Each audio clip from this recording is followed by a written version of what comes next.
Hey friends, welcome to another tool video. In another video, we did a full review of this Ryobi brushless sawzall. It's a handheld sawzall. Love this thing, reciprocating saw.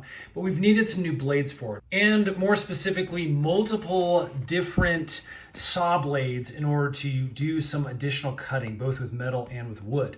So we picked this up on Amazon. This is the Sedy reciprocating saw blade set. I'll put links in the description box below if you'd like to check those out.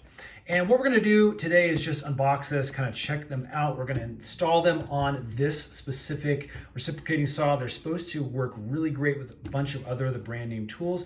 Make sure this fits, and then we'll go ahead and do a demonstration on these different type of materials to make sure things work okay. All right, let's jump into it right now.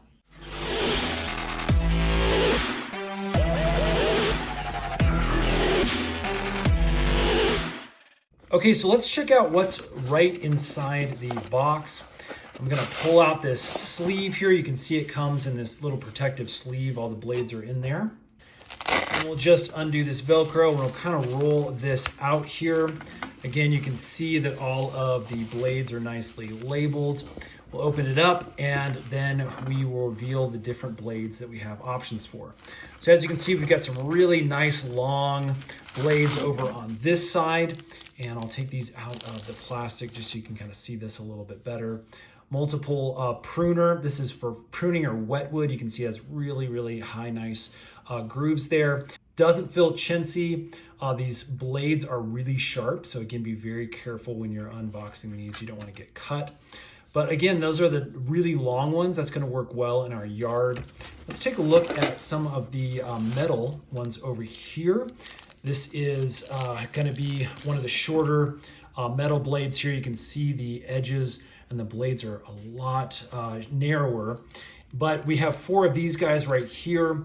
Again, they feel really nice and strong. This is the end, the type of tip you really need to look for to make sure it works with your specific reciprocating saw. But as you can see, we have, again, a variety of different options to choose from. So let's go ahead and install this in that Ryobi reciprocating saw. Make sure everything fits okay. Okay, let's start with the metal blade. Again, with this Ryobi reciprocating saw, we're gonna have to lift up on this little handle here and really push that up into the upward direction. And that's basically gonna open up a little slot in this little area right here and allow us to feed this blade straight in. Hopefully that camera angle can kind of see. As it slips in there, we can then release, and that is going to allow this thing to lock into place using that hole that's over here on this side of the blade. So that's what that's now gripped onto. Again, you can see the metal is going to be on this side, or the labeling, I should say, is going to be on this side.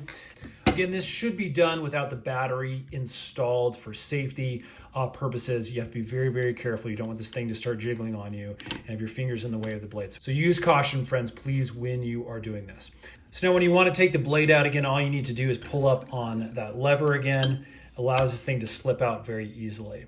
Let's go ahead and install this pruning blade. Again, same way, I'm just going to turn it over this way. Again, this longer blade doesn't pose any kind of problems.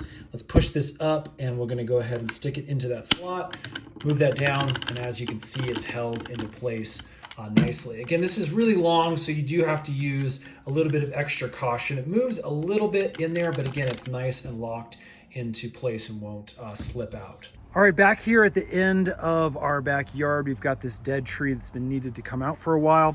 So what I'll do is I'll go ahead and choose one of these branches. Let's do this guy over here since it's a little bit thicker, and we'll get in here with the blade and see how this cuts.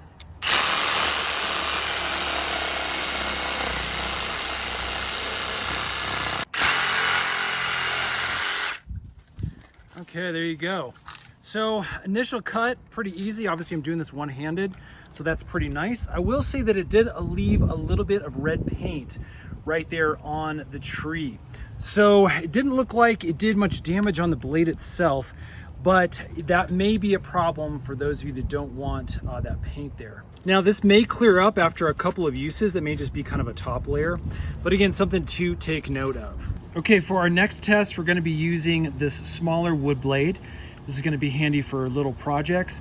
In this case, we've got this old scrap piece of fence post that I've gone ahead and secured down to the chair here. That way it doesn't move on us and I can hold this thing one-handed as well as the camera. Let's go ahead and turn this on and see how this guy does.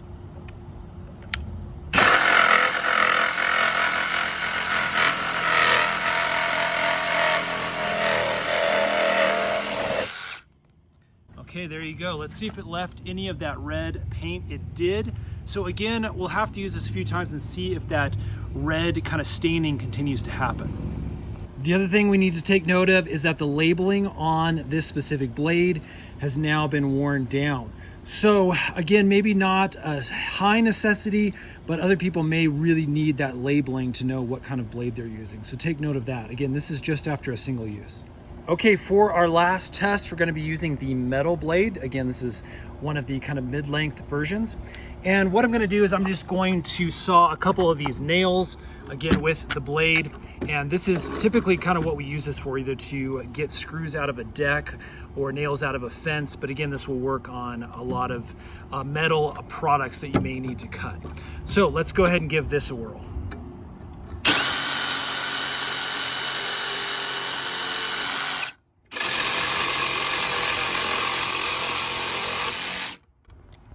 Okay, as you can see, that worked. I will say this metal version is not super sharp. You definitely need to apply some pressure to these nails for it to kind of go through. But again, it worked. So at this point with this black, I don't see any major staining that would have happened. But again, we probably need a larger piece of metal to see if any of that paint came off. All right, friends, so there you go. That is the Sedy 32-piece blade set. Can be purchased on Amazon. Again, we'll put links in the description box below. A ton of different options. These blades are going to last us a very long time. I'm kind of excited to get some use out of them. And again, we can potentially do an updated video in the future if it looks like we have some updates. So make sure you subscribe. We're making a ton of these tool style videos to make your life just a little bit easier. Thanks for watching, friends, and we'll see you again on the next one.